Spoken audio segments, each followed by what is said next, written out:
Retomamos lo que empezamos hace un par de sesiones, el tema del neoliberalismo, esta vez aplicado a nuestro país. Como saben, hay un llamado consenso de Washington que no es sino un resumen de las políticas que se empezaron a aplicar en toda esa etapa, que empieza básicamente con los gobiernos de Thatcher y de Reagan, y que uno de los puntos iniciales significaba la disciplina fiscal, el reordenamiento de las prioridades del gasto público, la reforma tributaria, liberalización de las tasas de interés, tipo de cambio, liberalización del comercio, de la inversión extranjera, la privatización de las empresas públicas, la desregulación en todos los niveles de la economía y los derechos de propiedad. En el caso lo que se llamó las reformas de la primera generación, encontramos justamente pues la política fiscal, la reforma tributaria, la reducción del déficit. En nuestro caso era considerable. Acuérdense que veníamos del gobierno, un gobierno fallido de Alan García, y que se inaugura pues estas reformas con el show de agosto de 1990. Un show que dejó prácticamente a más de la mitad de la población en situación de pobreza y un porcentaje muy elevado, más de la quinta parte, en situación de extrema pobreza. La otra política de primera generación era la política cambiaria, una política libre sujeta a la oferta y la demanda, y la independencia del Banco Central, que yo creo que ese es un tema muy importante que en algún momento vamos a tener que tocarlo. El otro, la liberalización de la política comercial. El otro, la promoción de la inversión privada, y dentro de ello el proceso de privatizaciones. Y por último, la reforma del sistema financiero y de pensiones. Eso era en relación a la reforma de primera generación. Entonces, dentro de este grupo se encuentra pues el proceso de privatizaciones. En el caso nuestro realmente fue brutal. Este proceso se realiza entre 1990 y 2000. Hay dos documentos que son básicos para ilustrarnos sobre lo que ha sido este proceso, ¿no? Uno es el informe de la Comisión Investigadora sobre los Delitos Económicos y Financieros cometidos entre 1990 y 2001, el informe final de investigación del Congreso de la República. Esta comisión estuvo a cargo de Javier Díez-Canseco y presentó su informe en junio del 2002. Y el otro documento que me parece importantísimo leerlo y revisarlo y estudiarlo es el libro de Jorge Manco, Privatización e Hidrocarburos, Mito y Realidad, Perú, 1991-2002, publicado por el Fondo Editorial de la Universidad Nacional Mayor de San Marcos, en octubre del 2002. Entonces, estos son los dos documentos que creo que son básicos para conocer este proceso.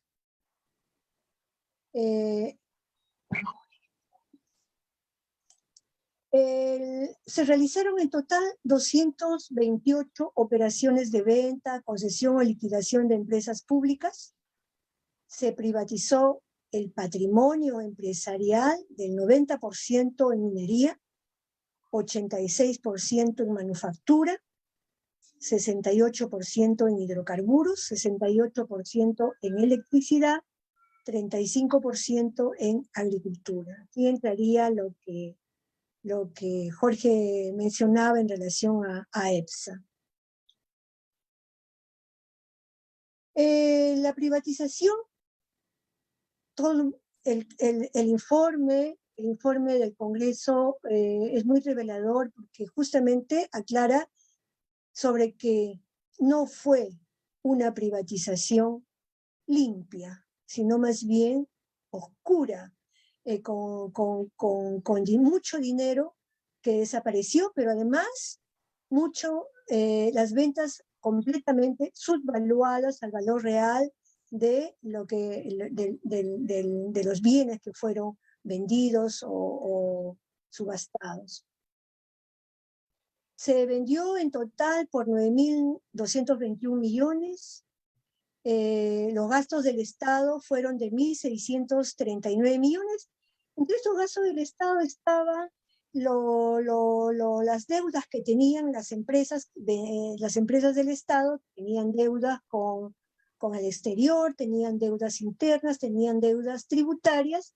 Todo eso, según las cuentas que se indicaron, sumaban 1.639 millones. Debió ingresar, según esta diferencia, 7.582 millones, pero solo ingresó 6.445. Había una diferencia de 1.137 millones. Cuando la comisión hizo el balance de todas las cuentas a septiembre del 2000, en caja solamente había 543 millones de dólares. Es decir, se desaparecieron olímpicamente todo este dinero, que en realidad fue 7.582 millones. Solamente quedaba 543 en septiembre del 2000. Aquí es importante señalar lo siguiente. En todo este proceso de privatización de las empresas públicas, todo esto se hizo con la anuencia y la supervisión del Fondo Monetario Internacional y del Banco Mundial. Entonces, había un conjunto de recomendaciones y se supone que todo el tema de las privatizaciones estaban orientadas a que ese dinero tenía que ser utilizado, o sea que los 7.582 millones debían ser utilizados para programas sociales que tenían que ver justamente con ese tema de la pobreza. Más del 50% de la población en situación de pobreza ameritaba un tratamiento justamente de eso, de ver cómo se promovía el empleo, cómo se promovía las condiciones para recuperarse de esa situación. Sin embargo, el dinero de las privatizaciones no se utilizaron para eso. El dinero de la privatización se utilizó básicamente en pago de la deuda externa y en compra corrupta de armas. Eso también está, digamos, documentado en la forma como, sobre todo, Montesinos y las Fuerzas Armadas lucraron con la venta de estas armas. Pero además hay un tema que es un tema que merecería también, y que de hecho fue tratado en la comisión del Congreso, que es el negocio que hizo el gobierno de los papeles de la deuda. Con el dinero de las privatizaciones, prácticamente se lucró en la compra y venta de papeles de la deuda.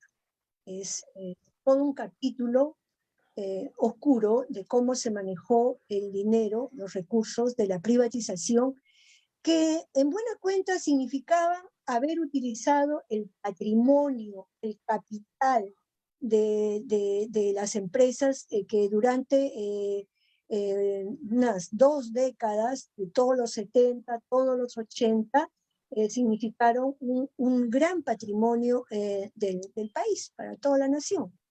Es como que tú vendas tu casa de la noche a la mañana y te quedes prácticamente sin nada. Eso hicieron, vendieron todo el patrimonio. ¿Y qué sirvió para que las empresas que los compraron a precio huevo se enriquecieran, ¿no?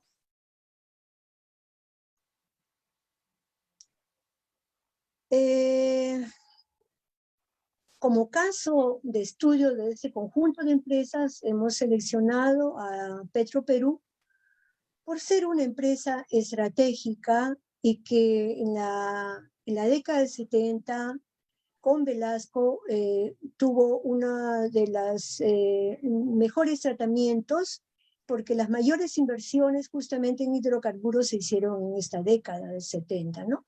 Se hizo el oleoducto norperuano, la unidad de craqueo catalítico de Talara, la planta de amonio de Uria, la planta de negro de humo, la planta de isopropanol, acetona, se amplió la refinería de La Pampilla y el oleoducto Ramal Norte. Es decir, que hubo todo un esfuerzo por desarrollar toda la industria de hidrocarburos en nuestro país.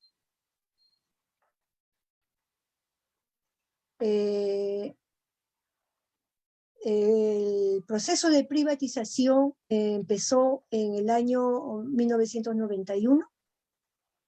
El pretexto que se arguyó fue el mal rendimiento de la empresa, y eso porque el gobierno de Alan García, la empresa efectivamente fue muy mal manejada.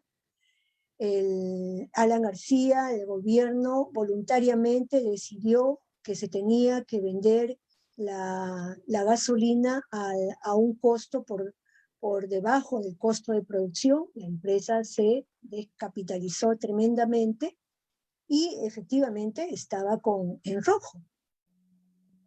Entonces fue el pretexto ideal para decir que se tenía que privatizar, al igual que el resto de las empresas. La valorización de Petroperú en ese momento, 91, era de 4.000 millones de dólares. Se contrató por recomendación del Banco Mundial a esta consultora Booz Allen y Hamilton, y esta consultora hizo varias propuestas. Entre ellas se recomendó vender la empresa por partes. Y los argumentos que pusieron los de Booz Allen y Hamilton para que se venda por partes, es decir, en forma fragmentada, era que no iban a poder participar los capitalistas nacionales, los capitales nacionales, porque el monto era demasiado alto, 4.000 millones, no iban a poder. Y por otro lado, tampoco convenía, según esta consultora, venderla en forma única, sin dividirla, porque era en el imaginario popular, la imagen de la IPC era como si se volviera a renovar, iba a ser una nueva IPC la que iba a regresar, y eso era muy mal visto. Sabemos todo lo que sufrió el país a causa de esta empresa, y entonces la recomendación de Booz Allen era que no se venda en forma unitaria, sino dividida. Entonces, lo que se decide es hacer la privatización en forma fragmentada o también en forma de concesión.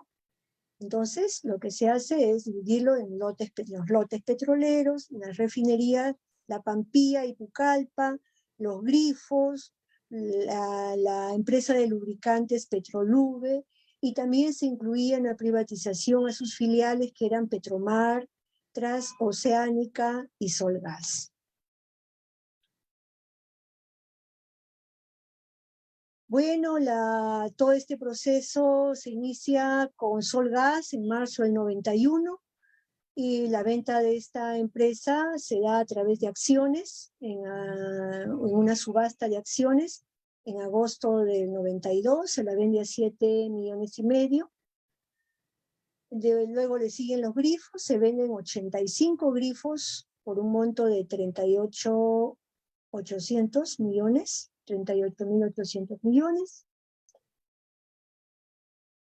El tema de los grifos es bien delicado, porque justo una de las mayores utilidades que se obtienen ya en la comercialización es justamente en la venta final. Los grifos le dan mucho, como tiene mucho valor agregado ya venderlo por diferentes tipos de gasolinas, la ganancia en grifos es muy alta. Entonces se lo vendió a 38,8 millones, 38.800 millones. Luego vino Transoceánica, esta empresa que tenía los barcos, que transportaban el combustible, se lo vendieron por 25.300 millones. Petromar, que operaba en el lote Z2B, fue vendido en 93 por 50 millones. Y ya empezamos con los lotes, el lote 8X, que se vendió por 142.200 millones a Plus Petrol en el 96. Otro lote, el 10-11, el 29 de octubre, 202 millones, se lo vendió a una empresa argentina, Pérez Compán. Aquí viene la Pampilla, que se vendió en junio del 96. Y aquí se privatizó el 60% de las acciones por un monto de 180.500 millones. Se la dio el Consorcio Refinadores del Perú, cuyo principal accionista era Repsol. Petrolube, la de los aceites, el 15 de agosto por un monto de 18.600 millones. Y los terminales del norte, centro, sur, 19 de diciembre del 97 por 20.800 millones. Eso fue el proceso de privatización. Se vendió por un total de 685.600 millones, pero el valor estimado era de 4.000 millones. Es decir, que solo se vendió al 17% del valor estimado, ¿no? Es decir, que hubo realmente una subvaluación vergonzosa de los activos. Creo que esta es una de las, digamos, no era un mal negocio, era como si tuvieran Petroperú. Yo creo que representaba justamente una de las empresas, digamos, de bandera del país, y creo que el ideologismo le ganó a esta gente que tenía a su cargo la privatización, y lo único que querían era deshacerse a como dé lugar de la empresa. No hay otra explicación para que en una forma tan grosera se pudiera malbaratar de esta manera los activos de una empresa que en todos los años en que había tenido un buen manejo había dado utilidades para el país. Y uno de los ejemplos más notorios fue lo que hicieron con la empresa de Solgas, ¿no? La empresa encargada del servicio de GLP, del envase, del envasado de GLP. Esta empresa fue vendida por 7,5 millones al consorcio, 7.500 millones, perdón, al consorcio chileno Lipigas Codigas, que estaba asociado con capitales peruanos. Se vendió el 85% de las acciones. En el año 96, estas acciones se lo vendieron a Repsol por 39.000 millones de dólares. Eso vendió el 60% de las acciones Repsol. Y en el año 2016, Abastible, que es un grupo del grupo Copec de Chile, compró el 100% de las acciones a 263.500 millones de dólares. No. Es 263 millones, Lili. Lo anterior es 39 millones y la primera es 7.5 millones. Y la última es 263,5 millones. Pero es 7,500, o sea, 7.500 millones. Así tenemos que leerlo. 39.000 millones y acá 263.500 millones. Esto representaba el 42% del mercado de GLP, o sea que esta empresa se ganó con el 42% del mercado de GLP. Creo que esta venta de Solgas ilustra claramente cuál fue la pérdida en este caso, para una empresa nacional, y cómo esta empresa se fue capitalizando en este tiempo, de 7.500 a 39. Claro que si esto lo llevamos al 100%, porque esto era solamente el 85%, debe salir como 8 y picos, 8 o 5% sale más o menos.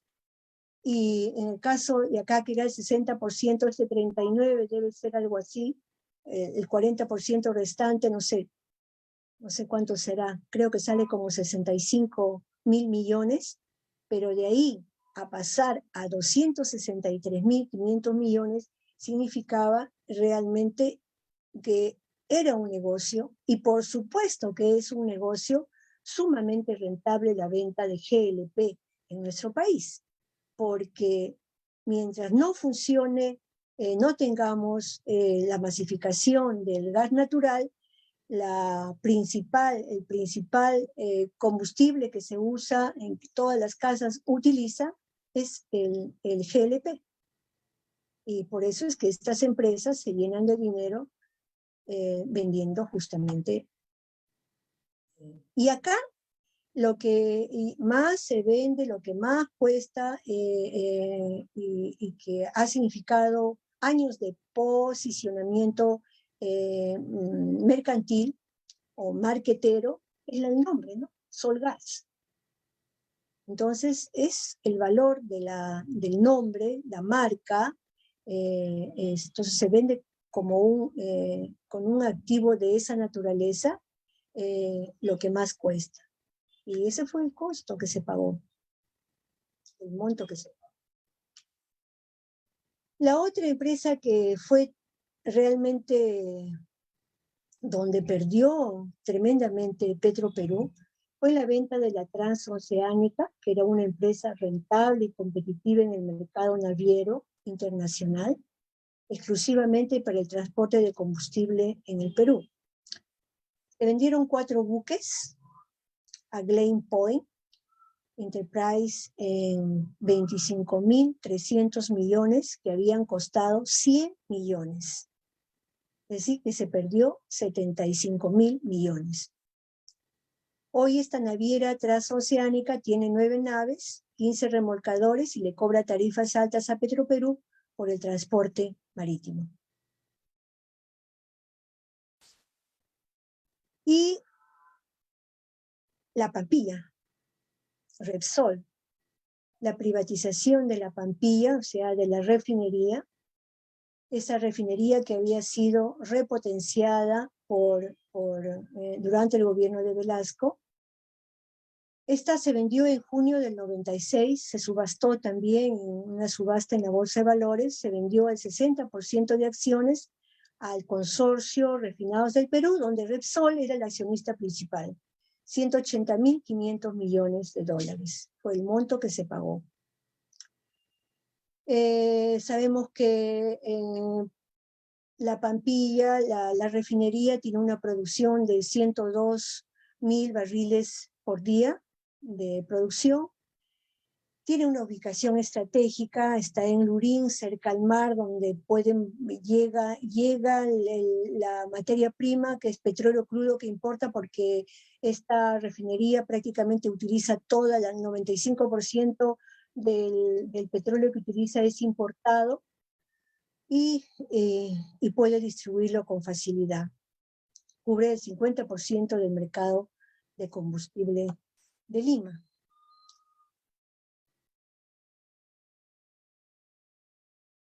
Antes de pasar a los resultados, yo quiero hacer un recuerdo de lo que ha sido la Pampilla.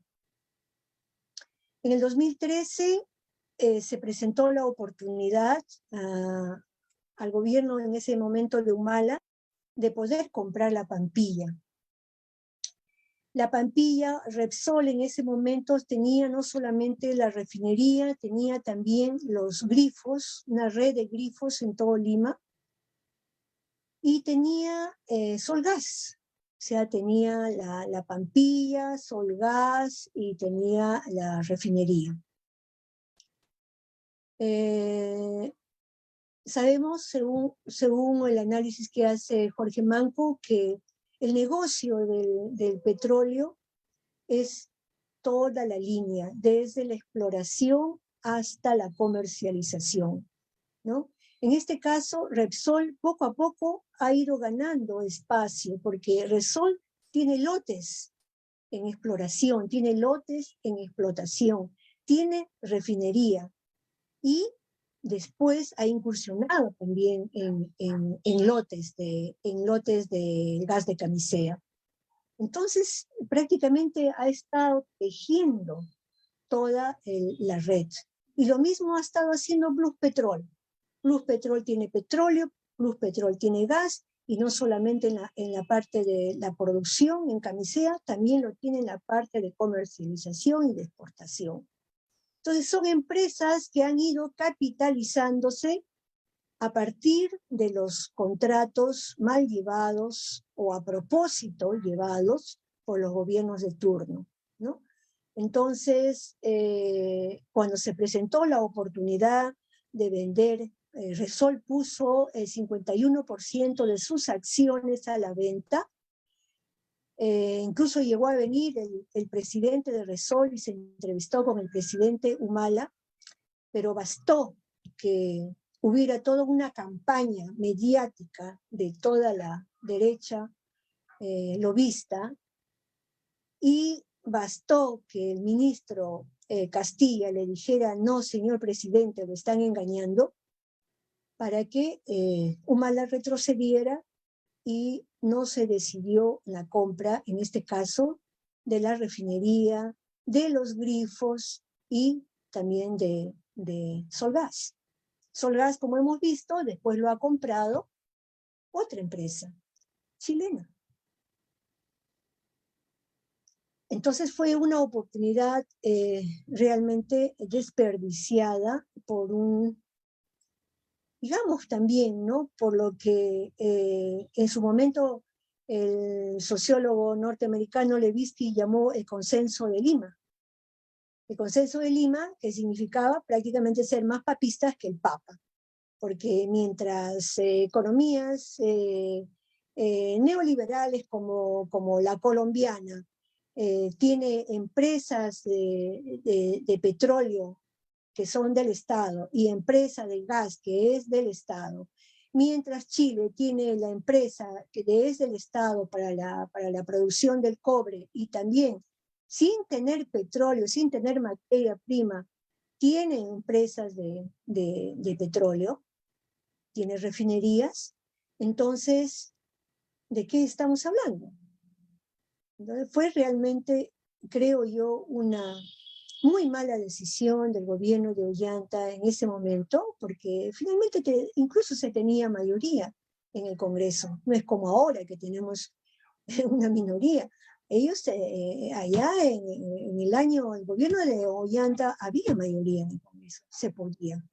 No se quiso, no se decidió. Entonces ahora tenemos que no se ha hecho exploración de acuerdo a los contratos firmados.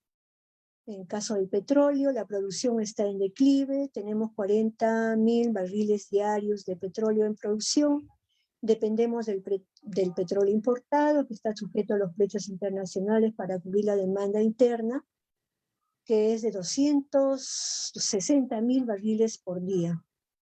Entonces, es una situación bien crítica, que en los últimos años como que no se ha visto cuando el petróleo ha estado a la baja. Hemos tenido muchos años de petróleo con el precio muy, muy deprimido. Pero ahora cuando salta el tema del alza del precio del petróleo por las condiciones coyunturales que sabemos, entonces ahora se pone en el tapete el tema del petróleo. no solamente para el tema de los combustibles, sino también porque este tema del petróleo está ligado incluso al precio del GLP, porque a pesar que el GLP es producido en un 80% con la materia prima que viene de Camisea, los líquidos de gas natural, hay un porcentaje, un 20% que necesita ser importado. Y ese precio de importación pues está sujeto al precio del petróleo, ¿no? Y porque además el precio del GLP que se vende en nuestro país es que a pesar de que ese 80% es de materia prima proveniente del gas de Camisea, el precio que se asume para darle el precio del GLP es como si todo el 100% fuera importado. Entonces, sube el dólar, sube el precio del petróleo, sube el GLP. Y un último resultado que quería comentar antes de darle la palabra a Augusto es que se presenta en este momento una coyuntura estratégica para que la empresa estatal recupere sus diferentes líneas de ciclo de producción. En abril debe entrar en funcionamiento la refinería, la nueva refinería de Talara, que va a producir algo así como 90.000 barriles diarios de petróleo. Hay varios lotes, hasta 7 lotes de petróleo cuya fecha de vencimiento ya está por darse. De hecho, ya el lote 1, venció su fecha de vencimiento de contrato el 24 de diciembre del año pasado, y por eso es que ese lote 1 ya pasó automáticamente a Petroperú. Eso el presidente Castillo le hizo digamos, la recepción, aunque de ahí a que empiece a producir todavía va a pasar no sé cuánto trecho.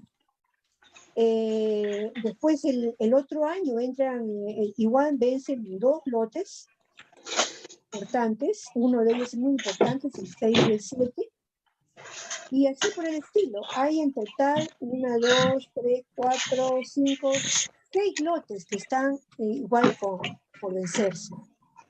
Y justamente de eso es lo que nos va a hablar Augusto, porque significa que la empresa estatal estaría en condiciones de asumir esos lotes. Sin embargo, algo está pasando en el Congreso que es importante tenerlo en cuenta.